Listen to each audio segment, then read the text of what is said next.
Hello friend, in our previous lecture we learned about TensorFlow data to create a data pipeline. So here in this lecture we are trying to give a glimpse how to create a image data pipeline, and for this these are reference. Special thanks to the Stanford.edu and Dr. Andrew Ng. So first, before going to create a data pipeline, first we need to create the file names, list of file names and the corresponding labels. So here mainly we are creating two things. One is the files name. Files name must be in a list and the corresponding labels must be in another list.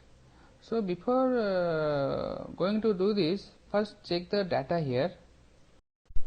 So in our base folder here, there is a folder named Odia digit. These are this folder combine 120 digit of Odia, and this is from 0 for corresponding English digit 0, 1, 2, 3. So like if I open this, so these are the list. So 0.1 means it is the first this 0 indicate this is the 0 value in Odia, and how many number are for 0? 1, so up to 30 character actually. So up to 30 character actually, total 30 character. Yes, total 30 character there. Similarly, so likewise these are the for 0 it is 30, and for 1 this is another 30. Similarly for 2 this is another 30, and 3 for another 30. So total for 0 it is 30, for 1 it is 30, for 2 it is 30, and for 3 it is total 120 character are there.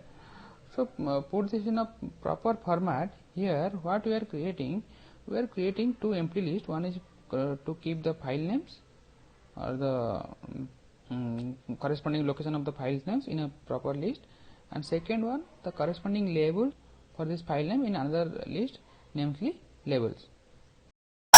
So this 7 line of code actually help us to create these two lists. One is file name, one is the labels. So likewise once it is done, then here what is the, if we print this file names and labels list, then look, it is one location of list, and this is one location of first digit, and this is one location of the another digit, this is one location of another digit, and what is the value here? This 0 corresponding, it is the 0 value in Odia, and this is also 0 corresponding, this is 0 value in Odia. So similarly this is another location of one value, and this is 1 here, so this is the 1 for corresponding to the Odia value. Similarly here 2 corresponding to the Odia value. So likewise these are the file location. Similarly what is the corresponding labels? So first this is the first 30 for 0, and second 30 for 1 corresponding value of Odia. These two corresponding value of 30 corresponding value of Odia digit 2, and this is the 30 corresponding value of Odia digit 3. After getting these file names and labels, then our next step is to build a image data pipeline. So what is the step here? The first step, create the data set from slices of the file names and labels.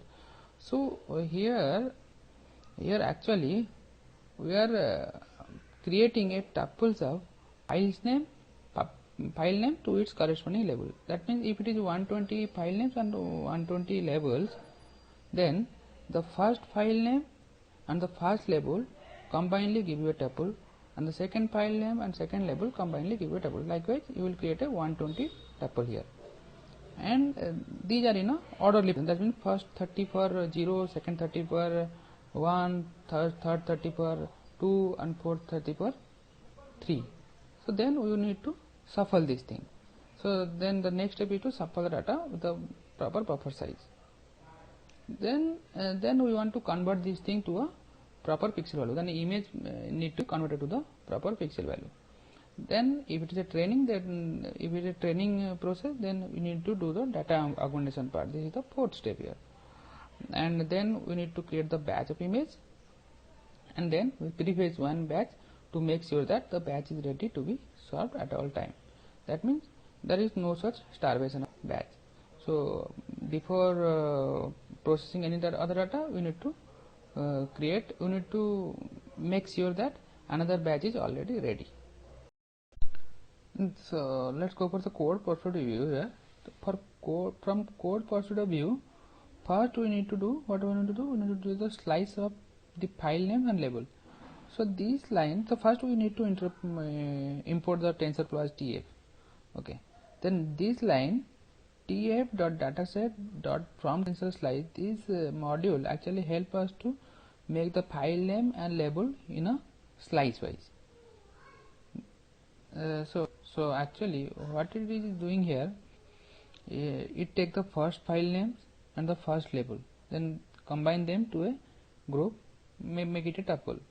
Then it will take second slice name, the second file's name and second label, then again combine them to a tuple. So likewise 120 file name and 120 label combinedly give you 120 tuples. Then the next is make them shuffle, because shuffling will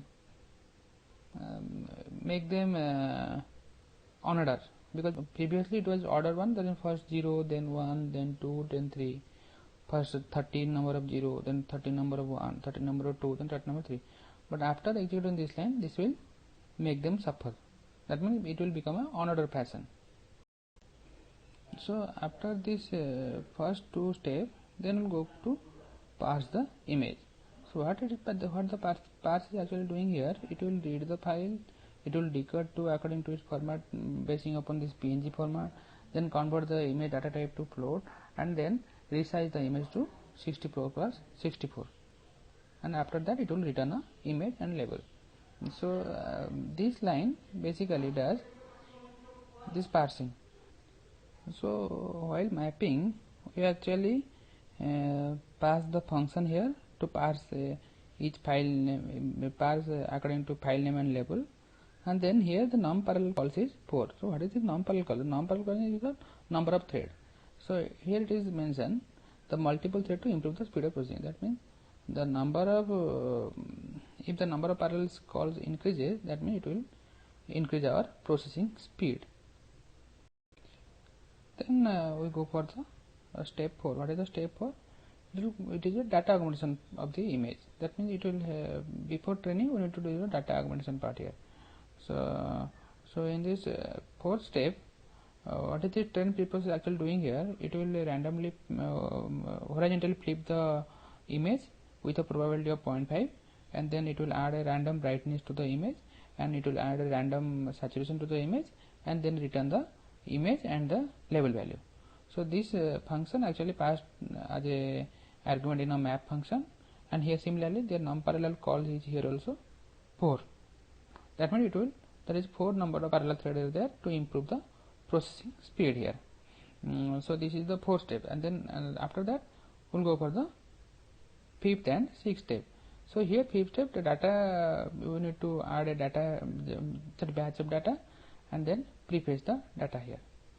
And here batch size must be mentioned here. Let's put batch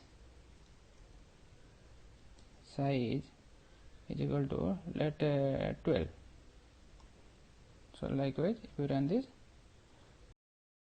so here we are creating in the 5th step we are actually creating a batch of size 12, and here dataset preface means it will ensure that one batch is, it will always ensure that one batch is always ready. If we pass 2 here, then it will ensure that 2 batch is ready. So like here we are passing 1, so that means 1 batch is already ready for pre-processing.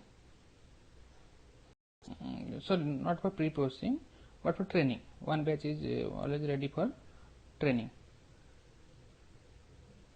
And so let's recap this 6 step. First we are creating the dataset from slice of the file name, then we are shuffling the data, then we are pass the image from file name to a pixel value, and some conversion and resize are there happening inside it. Then we will go for data augmentation part, which will horizontally flip the data with a image with a 0.5 probability, and it will also add a random brightness and random saturation to the image. This is the fourth step. And in the fifth step we are creating a batch of image, and in the sixth step we are prefetch one batch to make sure that a batch is ready to serve at all time. Here we are taking one batch, we can also take 2, 3, 4, any batch. This is the prefetch one. This is the complete pipeline of building an image data.